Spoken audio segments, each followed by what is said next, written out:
도망치고 싶을 때가 있다. 오늘 설교의 제목입니다. 허클베리 핀의 모험이라는 소설은요, 유명합니다. 많이들 알고 계시리라 봅니다. 저도 어릴 때 밤을 새서 봤던 기억이 있고 지금도 또 보고 싶습니다. 제목 그대로 헉이라는 소년이 위험으로부터 도망치며 모험을 하는 그런 이야기예요. 흥미진진합니다. 모험 이야기니까. 유명한 미국 소설가 해밍웨이는 모든 미국 문학은 마크 트웨인의 바로 그 책 허클베리 핀에서 나왔다 했습니다. 역시 유명한 스코틀랜드의 문학가 앤드류 랭이라는 분은 이런 말을 했습니다. 허클베리 핀의 모험, 이 책은 낭만과 유머에 흠잡을 수 없는 보물이다. 그럼에도 불구하고 이 책이 처음 출판되었을 때에는 불순하고 천박한 책이라고 낙인이 찍혔습니다. 그래서 일반 도서관 대출 금지 서적 목록의 1순위였어요. 가장 큰 이유는 주로 도망가는 이야기라는 것입니다. 주인공이 아이이며 어쩔 수 없는 환경에서 도망갔다는 그런 면죄부를 주기는 했지만 도망가는 것 자체가 문제가 되었던 것입니다. 그 시대만 그랬을까요?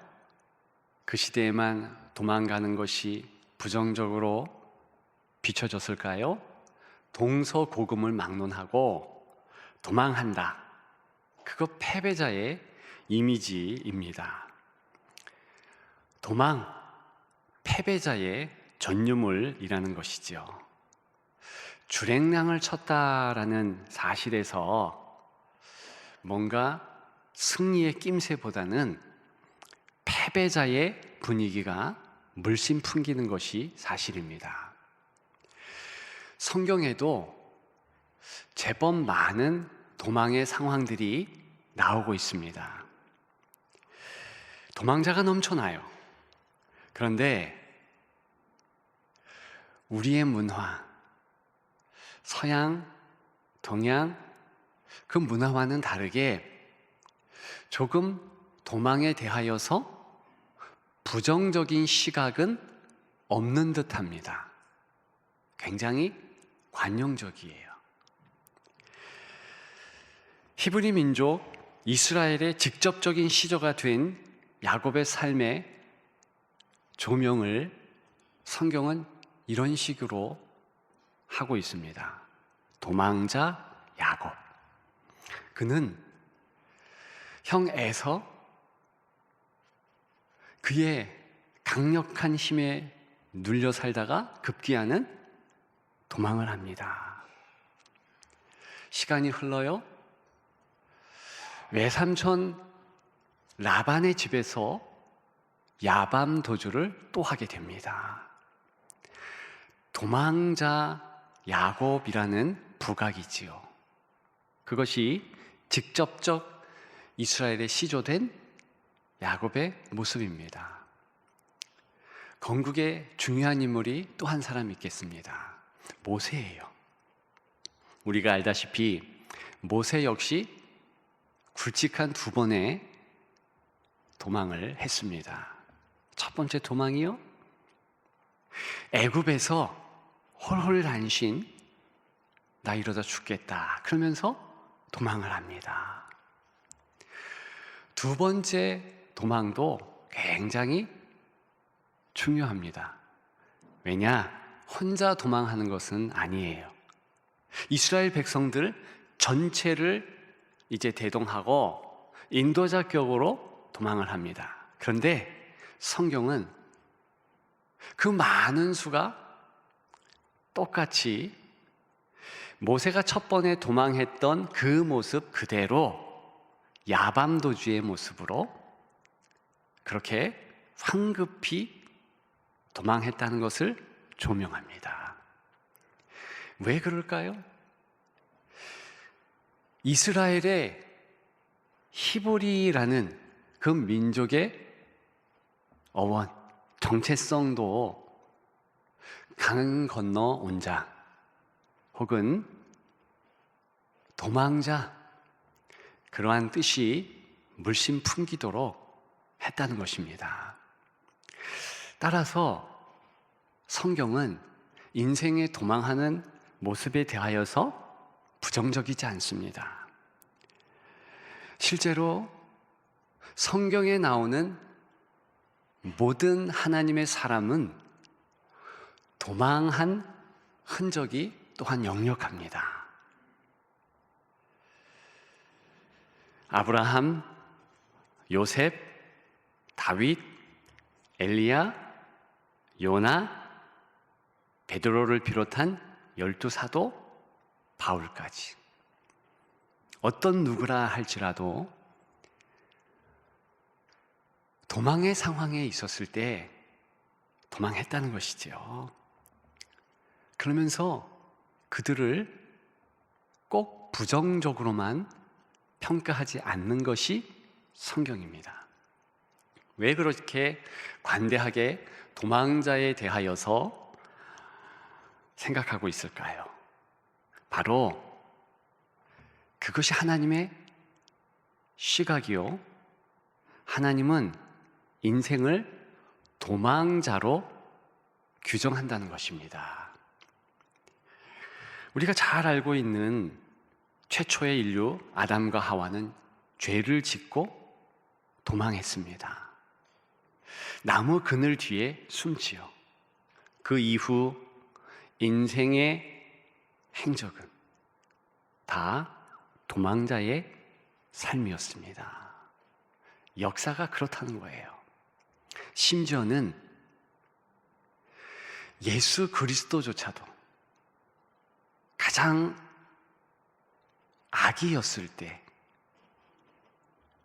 부모와 더불어서 헤롯의 칼날을 피해서 도망자로 저 애굽으로 도망했다는 것을 우리가 알 수 있습니다. 왜 예수님께서 굳이 없어도 되는 그 사건을 큼지막하게 성경은 복음서 초반에 적어놓고 있었을까요? 이유는 인생이 도망자다, 그것을 말씀해주고 싶은 것이지요. 맞습니다. 인생은 도망자예요. 그런데 왜 우리는 꼭 도망하는 자를 패배자로 인식하고 있는 것일까요? 요즘에 새로운 트렌드가 좀 생겼습니다. 도망하는 모습을 인생의 한 단면으로, 하나의 과정으로 생각하기 시작했다는 것이지요. 여러분들 몇몇 책들을 말씀드리면 들은 이름일 것입니다. 근데 그 책들의 공통적인 것은 도망자 인생을 긍정적으로 보았다는 것입니다. 예를 들어서 미움받을 용기, 나는 까칠하게 살기로 했다, 그러라 그래, 이게 다 책 이름이에요. 나름 베스트셀러들이었습니다. 즉, 마음의 도망의 긍정성을 부각시키면서 괜찮다, 그렇게 말했다는 것이죠. 어느 부분 하나님의 마음을 대변하는 것 같습니다. 성경은요, 도망하는 것에 대해서 인생의 한 모습이다, 그뿐이다. 선택적 상황이다. 그뿐이다. 그렇게 말을 합니다. 만일 여러분들이 혹시 도망하고픈 상황에서 머뭇거리고 있다면 적어도 여러분들의 마음 속에서 도망해도 괜찮습니다. 하나님이 절대 뭐라고 안 그러셔요. 오히려 도망을 권장할 때도 없지 않습니다. 그런데요, 절대로 도망해야만 한다. 그러니까 대부분 성경에서 도망이 선택적이라면 오늘 본문의 도망은요, 필수적이에요. 반드시 이때는 도망해야 된다. 그래서 오늘 본문은 중요합니다. 오늘 본문은요, 다른 두 곳과 더불어서 세 곳이 민수기 35장, 여호수아 20장, 꼭 도망가야 하는 때의 강조점으로 중요하기 때문에 이렇게 성경은 기록하고 있습니다. 한마디로 이야기하면 도피성에 대한 거예요. 반드시 도망해야 될 때. 그걸 통하여서 우리가 반드시 이때는 도망해야 된다. 그 사실을 마음에 새겨야 되겠습니다. 오늘 본문은 이렇게 전개됩니다. 봐라, 비고의적인 살인을 자행할 수도 있다. 예컨대 이런 거다. 그러면서 이제 3절부터 쭉 예가 나오잖아요. 이런 예입니다. 두 사람이 이웃인데 이제 함께 나무하러 간 거예요. 그런데 한 사람이 도끼가 자루에서 툭 빠져서 다른 사람을 해하는 것을 넘어서 죽게 했습니다. 고대 사회에는 이런 법이 있습니다. 이에는 이, 눈에는 눈. 동해보복법. 반드시 똑같은 것으로 심판할 수 있다, 가할 수 있다. 그런데 그것과 더불어서 친족 복수법이 또 있었어요.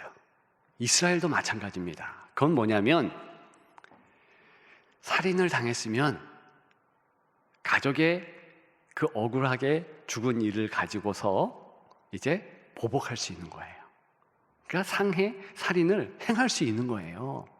그런데 지금 자명하게 이렇게 나무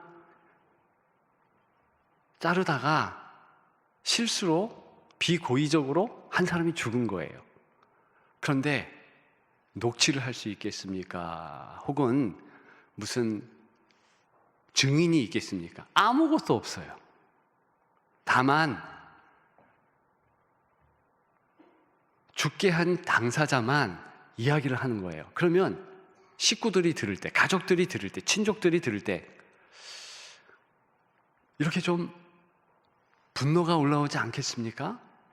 그리고 만약에 그 이웃이 친하지 않은 그런 상태였다면 그럼 어떻게 돼요? 당연히 복수심이 불타오르겠죠. 그래서 비고의적인 사건이 고의적인 복수로 이제 결론 내릴 수도 있는 것입니다. 그래서 성경은 봐라, 도망칠 수 있는 도피성이라는 곳을 이제 요단강 기준으로 해서 왼쪽에 3곳, 오른쪽에 3곳, 그래서 6곳을 만들어라 이러면서 도피성을 만들라는 거예요. 그런데 오늘 본문에 보면 3절과 7절에 그것 만드는데 너를 위하여 만들라 그래요.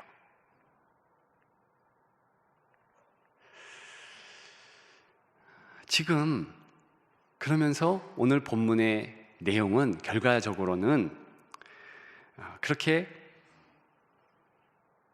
피해 보복을 당하지 않도록 빨리 도망가라. 이런 내용이거든요. 그래서 길을 잘 닦아 놔서 애꿎은 살인을 당하지 않도록 도피성으로 도망해라. 그래서 그 성에서 기거하라. 재판도 받게 하라. 뭐 이런 식으로 오늘 본문이 다른 성경 구절과 연관하면서 기록된 거예요.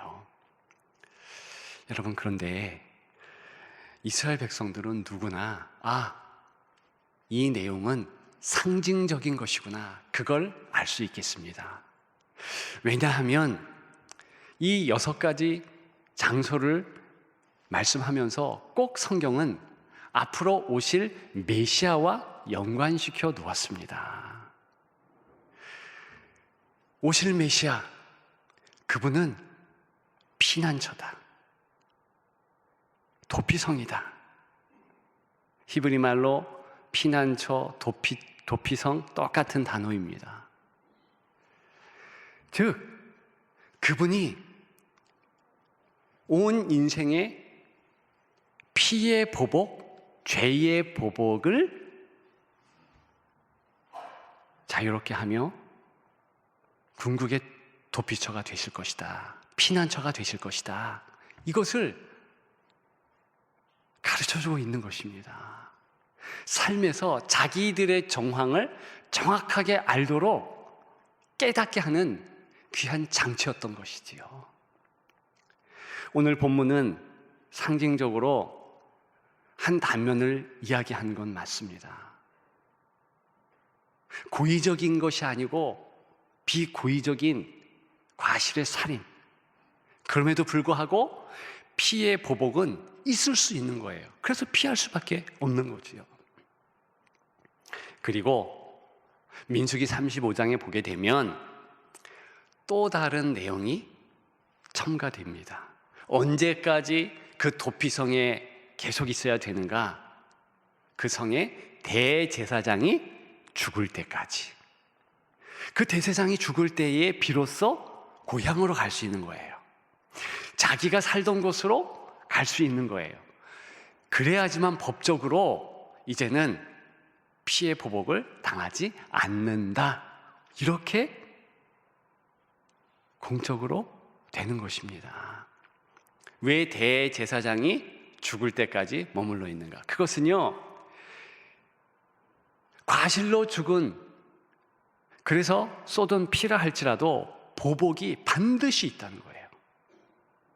그래서 대제사장이 죽을 때까지, 대제사장이 죽은 이후에 비로소 그 사람의 죽음을 기점으로 해서 그것을 희생으로 보며 너희의 죄가 도말되었다, 없어졌다, 공적으로 그렇다, 이런 판결을 받게 되는 것입니다. 그래서 돌아갈 수 있는 거예요. 정확하게 예수 그리스도의 어떤 부분을 이야기합니까? 주님께서 물과 피를 다 흘리시면서 저와 여러분들을 피해 보복 당하지 않도록 온전한 도피성, 피난처가 되신다는 것이지요. 그러므로 저와 여러분들은 피난처 되신 그 십자가의 그늘로 달려가는 것이 정상입니다. 다른 것들은요, 취사 선택할 수 있어요. 꼭 도망하지 않아도 될 것이 있습니다. 내가 봐서 도망하지 않아도 된다, 이것을 선택할 수 있어요. 그런데 오늘 본문을 기점으로 해서 반드시 도망해야 할 상태가 있습니다. 그것은 피의 보복, 죄의 보복이에요. 이것의 집정관은 누구인가? 원수 마귀입니다. 사단입니다. 죽음입니다. 이것이 끈질기게 도망자 인생을 올가매고 도망 못 가도록 마음부터 낙심, 좌절, 절망, 이렇게 해서 옴짝달싹 못하게 합니다. 안 되지요. 이 부분만큼은 반드시 도망해야 된다는 것입니다. 인생은 어쩌면 도망자의 모험이라 명명할 수도 있겠습니다. 서두에 말씀드린 허클베리 핀의 모험과 같이 인생은 도망자의 모습이에요. 그런데 분명히 도망할 것은 한 가지. 죄의 보복과 피의 보복에서는 반드시 그리스도의 십자가 그늘로 달려가야 돼요. 여러분들은 그 피보혈의 십자가 그늘의 안식처, 피난처에 거하고 계십니까? 아멘? 아멘인 줄 믿습니다. 그러면 여러분들의 그러한 상황들을 한 번 더 확인해 보고 그 이후는 이제 내가 여기에 거한다.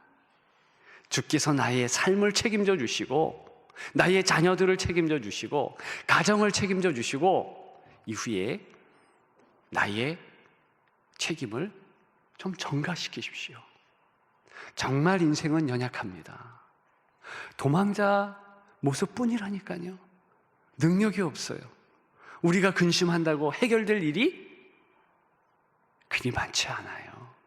그렇다고 행동적으로 도망을 여러분들에게 권면하고 권유하는 것 아닙니다. 다만 우리의 심령으로 도망의 긍정성, 그것이 성경적인 거예요. 다 이제는 맡기기 시작하는 겁니다. 공중나는 새를 보라, 들의 백합화를 보라.